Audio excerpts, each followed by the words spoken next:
Hello বন্ধুরা, চলে এসেছি ধারাবাহিক অনুরাগের ছোঁয়ার আজকের পর্বের আপডেট নিয়ে।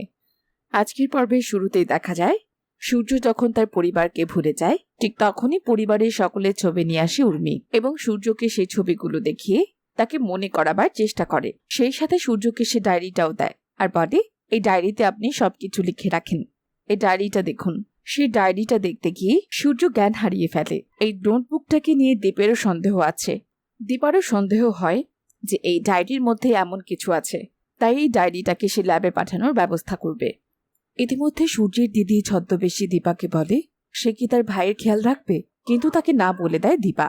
সে কিছু কাপড় চাইলে উর্মি তাকে দীপার কিছু শাড়ি এনে দেয়, আর সেই শাড়িগুলো নেবার অজুহাতে দীপা সেই ডায়েরিটাও তুলে নেয়। আর এরপর সে দ্রুত সেখান থেকে চলে যেতে লাগে, কিন্তু তাকে দাঁড় করায় উর্মি এবং বলে, নিজের কাজ তো উদ্ধার করে চলে যাচ্ছ, অথচ আমাকে বাসনগুলো তো দিলে না। এরপর দীপা কিছু বাসন দিয়ে সেখান থেকে দ্রুত চলে যায়। দীপা বাইরে বেরোতেই অবিনাশ তার জন্য গাড়ি নিয়ে অপেক্ষা করতে থাকে। এরপর গাড়িতে উঠে বসে দীপা এবং অবিনাশকে সেই ডায়েরিটা দেখায়। ওদিকে রূপা তার পরিবারকে জানায় যতদিন না তার মা বিদেশ থেকে ফিরছে ততদিন সে এই বাড়ি ছেড়ে কোথাও যাবে না। আর ঠিক তখনই হাসতে হাসতে সেখানে উপস্থিত হয় কুন্তলা আর বলে, এটা আমাদের বিশ্বাস করতে হবে।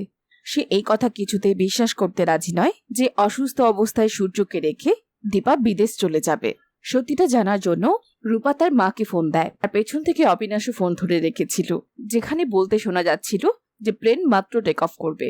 দীপা তখন রূপাকে বলে তার বাবার খেয়াল রাখতে, সে লন্ডনে যাচ্ছে। ওদিকে উর্মি ততক্ষণে সূর্যের ডায়েরিটা খুঁজে পাচ্ছে না, আর তাই তো সে হইচই শুরু করে দিয়েছে। ওদিকে হসপিটালে পরীক্ষা করেও ডায়েরির মধ্যে তেমন কিছুই খুঁজে পায়নি দীপা। আর এরপর সে ডায়েরির সাহায্য নিয়েই আবার সেনগুপ্ত বাড়িতে ঢুকবে, এমনটাই পরিকল্পনা করছে সে।